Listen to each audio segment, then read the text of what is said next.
Here's our key fob. Slide that open. Unlocked and ready to start. Hey guys, my name is Jason Knoll. I own Fender Garage, and we have a 1972 Ford Bronco behind me in a stunning light blue color. And so we get a lot of comments and questions about what color blue is it, or what color is this truck. And there's a few things that I can tell you about it. It's blue, and that's about all I can share. There's a lot of things that I try to keep a little bit proprietary to our designs and stuff. And one of the things I like about the blue is the brightness here and the shadows here. And so that has a lot to do with paint and the pearls and all that other stuff. This is a metallic paint. And so, but exactly what color it is, I try to, keep some of those. I'm not trying to be a jerk, but honestly,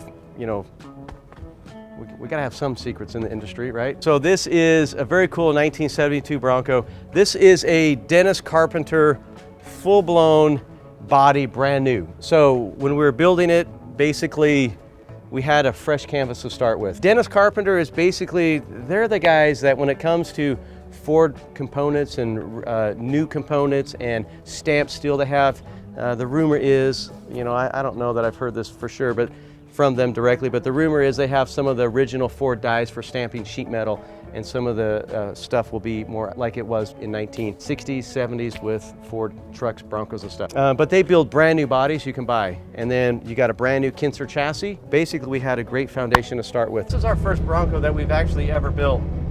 And so there was some trial and error for us. And so we had some learning curve, and that was to understand what a Bronco, how it went together, the nuances of it, the little weird quirky things with the windows and doors and weather stripping and just everything that it goes along with it. We got some pretty nice little billet mirrors. The owner actually had these and gave them to us. This is a super nice, high quality Bronco billet door handle. Things are nice and tight right here. And we designed these actually at Fender Garage because we actually wanted a good quality billet door handle. We had another one on there and it worked, but it wasn't as good as it needed to be. So again, Cerakoted a dark charcoal to match a lot of these little things in the truck. Flush mounted glass, we got a nice hard top where we've color matched this to the Cerakote. We've got some little bit nicer billet bezels right here, and some LED lights. A bumper that he had, and actually we got rid of the hitch, filled it a little bit tighter around the edges. Since he wasn't gonna be actually four-wheel driving in this thing, it may never see four-wheel drive, I don't, maybe. It's Cerakoted, gas filler, tanks, cap right there that we installed, and so it's super simple, a little cleaner, rather than having the big turn piece right there. Whoop, just like that, it's pretty cool. These TR wheels right here, they don't come this way. They actually were a different color. We pulled this off, we painted this, put these on. These are all ARP black chromoly bolts, and so we stuck those on there. They had like a gold grade 8 bolt in there, and it just didn't fit the whole design of the truck. So that was a ton of ARP bolts to purchase to get it done, but yeah, details sometimes, you can get a little OCD with them. We have full custom door panels here. Typically you would have this right in here would be the door panel, but we decided to go just a little bit further. Full door panels, a little insert here. We got your speakers built in here. Just a little bit more custom. We've got a German square weave, kind of a honeycomb look, and a honeycomb seat design pattern stitched into it. Hand stitched in a lot of areas. If you take a look at the roll cage and look at any of the details on the roll cage, it's actually all hand stitched. Ton of work. I think it was 2 guys about a week to do the roll cage. Cut it, fit it, and then hand stitch it. There's 2 guys with like 30 yards of thread trying to not get it in a knot as they crisscross and got this thread stitched all the way. So one guy's mostly holding, trying to not put it in a knot, and the other guy stitching it and yelling at each other because they got it in a knot a couple times. Got this Icon center console with the doubled in radio in here, and it's actually a really nice console. The guys at Icon do a really good job. they're kind of backordered on a lot of stuff, so it takes a while to get one in. Other cool features we did, if you take a look here, we use these little electric motors, and typically you don't see visors like this in any Bronco. And then we actually sell this little part component and put these pins right here that actually allow you to have these visors without all the extra garbage, and it's just a much cleaner look, and it turned out perfect. I'll pop the hood here.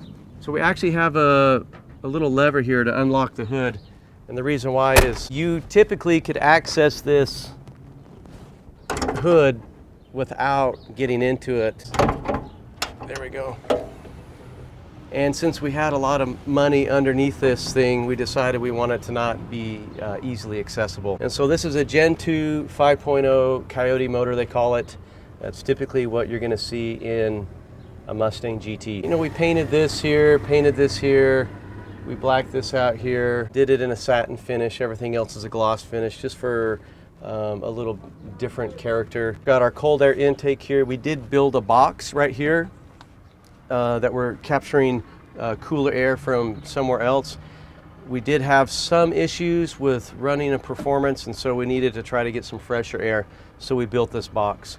We've got a Wilwood master cylinder with kind of a Bosch Hydro Boost set up here, and then we've got this tank right here. So this tank's pretty cool. We actually designed and built this for Broncos and trucks.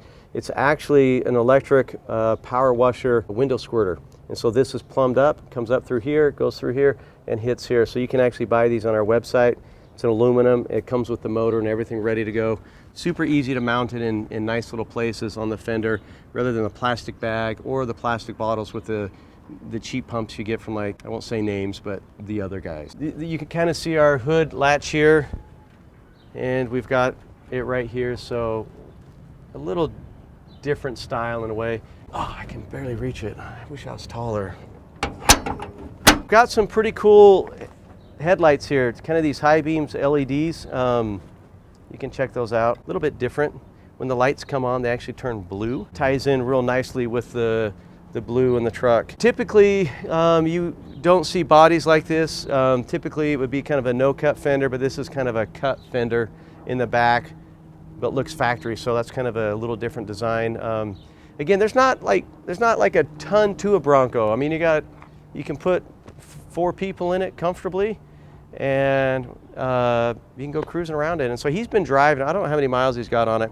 He's had it for a while. He's been driving it. A couple little bugs we've worked out here and there. As always, it's a lot of work. Paint and body work can be one of the more expensive parts on a restoration. Right here, you can take a look at the suspension. So this is a Fox coilover suspension setup with the remote reservoirs. It's designed for four-wheeling for sure.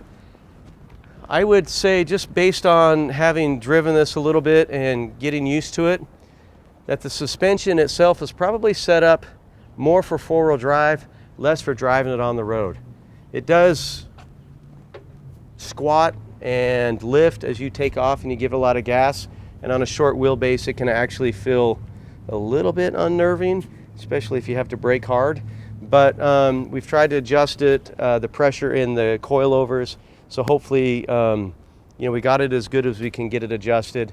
I suppose if I was doing a Bronco, again, I really wanted to just drive it a ton, I might change the suspension up. Maybe I wouldn't go coilovers all the way around. Maybe a leaf spring or a coil and an adjustable shocks or something like that might be a little bit stiffer ride. Now, this is a very soft ride, so it's very comfortable. You hit bumps and stuff, it does what it's designed to do. It actually, soaks it up and becomes more comfortable to cruise around. So if I'm four-wheeling, it's going to be perfect. But as you can see, it's not really designed for four-wheeling. It's designed to be kind of badass.